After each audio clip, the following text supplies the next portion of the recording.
district.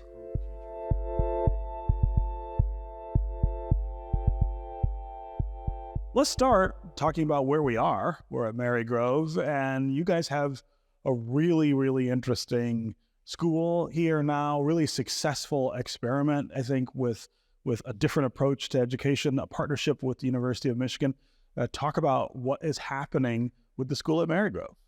Yeah, it was exciting this past spring. We had our first graduating class, about 90 students, 95% graduation rate. And we should take immense pride in our achievements. The vast majority of students going to college, the world of work, trade school, so a very successful first graduating class. The pioneers of what we're building here, which is going to be a really early learning to 12th grade continuum. Firstly, my dad heard it over radio, and he heard that University of Michigan is actually going to be on site on campus.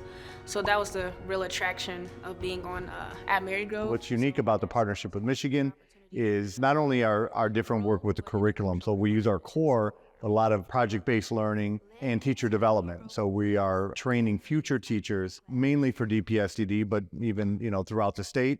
And the real opportunity is just a continuity of learning with the partners, and that'll expand into support for the community with a health hub, and stronger parent engagement and revitalizing the community long-term through the schools. The majority of the students are from the city of Detroit.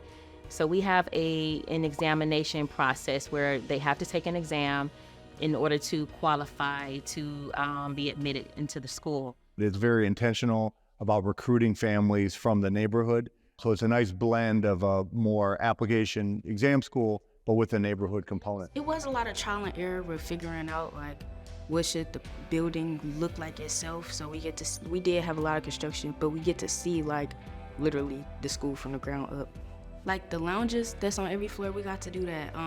We actually came up with that idea in our engineering class, and then it was implemented into the building. One of the questions I hear when people talk about the school is what we're learning from this that we might see show up in other schools. You've got a blend of kids here from around the city, but there are so many kids who could use the opportunity. How do we grow that? Well, it's still early, but I think we'll definitely see the advantages of working with students at early ages, even before pre-K kindergarten. And I think we're also starting to see some exciting things around engagement and student voice through the curriculum enhancements that we're using through University of Michigan. When we think about the past, and there are certainly negative things about the past, but one of the positive things about the past when we think about DPS is that people went to their neighborhood school. And there was a continuity of learning, and that comes with stronger relationships. It comes with stronger trust. It comes with people staying in their neighborhood, investing in their neighborhood, buying a home in the neighborhood. And I think that's one of the future positive aspects of the Marygrove initiative is that people are moving into this neighborhood, will stay in the neighborhood, and hopefully see their children going here from the early grades all the way to 12th grade. And this is really about preparing children for college and the world of work as well. But, those are things that can definitely be replicated. And obviously the teacher pipeline work that we're doing with the University of Michigan is also something that can be replicated in other feeder patterns. Yeah. That's a big part of U of M's involvement here is about teacher prep and making sure we have enough teachers to teach in the system. Again, how does that impact DPS more generally? Well, I think, certainly there will be, it'll be easier to recruit teachers here through that pipeline as we build out the younger grades. So, obviously we have now 9 through 12, but we're also K to 3. And so as we go into further grades, we need more teachers. And as we increase enrollment, so there's a direct pipeline through the teacher development program with the University of Michigan and the program here at Marygrove, but even other schools. What we have found even beyond the University of Michigan partnership with teaching is that we're probably better off growing our own talent as far as teachers within DPSCD. Let's talk more about teachers. The teacher contract is always an issue, something we always think about here in Detroit. You've got a new one. Talk about the features of that, the things that you think are real positives. Yeah, I think it's always difficult to agree on a contract because there's realities on what our teachers deserve and in our budget that allows that to happen. And I think we've done a great job of being fiscally responsible. The good thing is DPSCD and DFT agree that our teachers need to make more money. So we don't sit at the bargaining table saying, we're going to throw cents to you. We know our teachers need to make more money. So this last contract moves our most veteran teachers to $90,000 a year, much more competitive when you look at the suburban school districts. The teachers on the top, or the most veteran teachers, are still not quite where the suburban school districts are, but we're getting closer, and we need equitable funding from the state to get to that place. But our beginning teachers are the highest paid in the area, in the region. Our most veteran teachers have gone now from about $68,000 a year to $90,000 a year. And we start this year with 70 teacher vacancies, which is higher than we've had the past couple of years where we've been fully staffed. But 98% of our classrooms have a certified teacher, and the 70 are mainly special education teachers, which we, through some waivers, we'll get most of those filled in the next couple of weeks. So we're strong when it comes to filling classrooms, but we have to think to the future, and that's why the program here at Marygrove with University of Michigan and our On the Rise Academy program is developing our own talent for the future. What about other things that teachers think about, things like class size, the things that they have to manage every day? How are we doing with making sure that those are the way they need to be for them to be successful? Yeah, we're one of the few districts across the country and even regionally that define class size. So we allocate teachers per school based on the number of students. And so for the high school, our target is about 25 to 35 students. And then when we go above that, we add a teacher to the allocation, a little bit lower in the middle school and elementary level. But we define that, we publish it. It's how we build our budget and our personnel. Most districts don't do that. Our class sizes have dropped over the last 6 years because we have that model. Teachers also want to be supported, by their leader. And I think our relationship between our principals and teachers have improved. We do a survey which asks teachers how professional development is going, how are things like classroom management and support for that. And we analyze that survey data, and then we work with our principals to improve just climate and culture. What about enrollment right now in the district? I know we took a big hit during COVID in terms of not just keeping kids enrolled, but keeping them engaged in school. Are we seeing much of a rebound from that? So we have. We're still not where we were before the pandemic. Before the pandemic, we had reached an all-time high in DPSCD history, and really DPS over the last 20 years. Over the last 20 years, we never saw improvement in enrollment. We did improve enrollment by 6,000 students before the pandemic. And then that fall, after the pandemic hit, we lost about 3,000 students. Since then, we've picked up an addition or 1,000 of those 3,000. So we're still down about 2,000.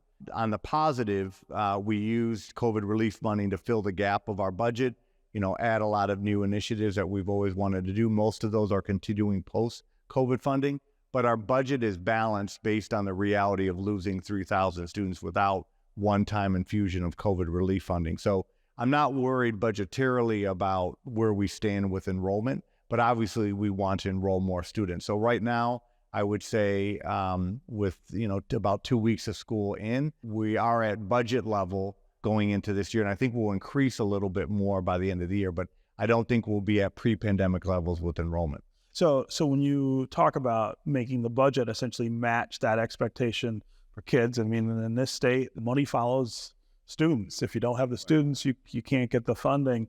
What kind of choices does that look like? What kind of sacrifices? Yeah, so that was already done. That we budgeted going into this year, the 23-24 year, based on the spring enrollment of the previous year. Right. So we don't have to do any more cutting going into this year or future years because we're completely balanced.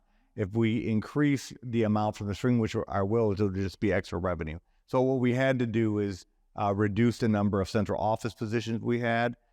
We also had to reduce some of our staffing at schools, not classroom impacted, but refine things around, for example, school culture facilitators, paraprofessionals. And I believe the kind of improvement that we saw last year, which was really our first year back to the reform, I have no doubt that we're going to just accelerate our student achievement progress, despite the cuts that we made. If I worry about something, I worry more about attendance, student attendance, because it's dramatically impacting student achievement. But I'm not worried about our budget vis-a-vis enrollment. Yeah. Let's talk about absenteeism. You can't talk about that problem without linking it to the mobility issue. The number of kids who start school in one place and end up somewhere else. Talk about where we are with that. Of course, that hit a real crisis during the pandemic, but even after, you guys have had a real challenge with it.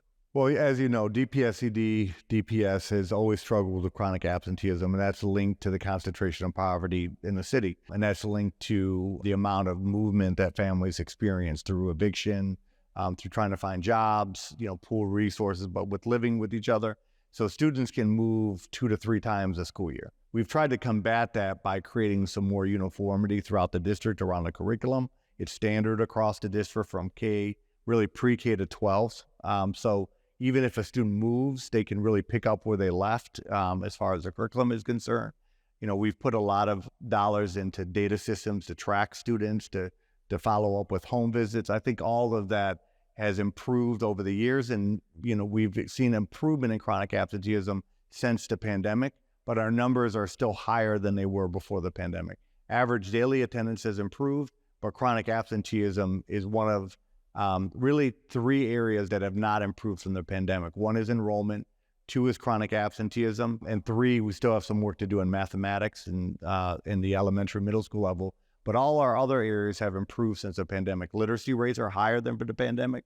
College readiness defined by the SAT is higher than it was. Our average daily attendance is higher. So the district has really rebounded from the pandemic outside of those 3 areas. You've been here now, remind Going into year 7. Year 7.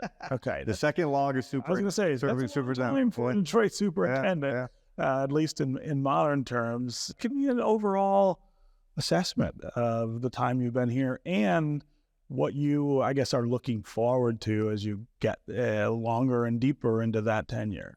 Yeah, I think, even the sharpest critic would say that we've gotten better over the last 7 years. We've improved enrollment, improved staffing. We were at 500, 400 teacher vacancies. To talk about 70 is a major improvement. Teacher compensation has dramatically improved. The quality of our principals has improved. Graduation rates now have improved. The financial status of the district has improved. Back before I became superintendent, we would have almost 30 audit exceptions with millions of dollars in penalty. And now, 2 audits were completely clean. We have a reserve actually funding on the side, which we're slowly investing in facilities. I think for me, it's about accelerating student achievement. I want to be not only the most improved large urban school district in the country, but I want to get closer to being the best large urban school district in the country. I want to get very intentional about succession management, not only for the school board, but for myself, for principal leaders in central office. So, we've turned around the district, but I want this to be sustainable. I don't, when my time is done, I don't want all of this to fall apart. And, that's how a well-functioning organization operates. And that's what I believe DPSCD should look like.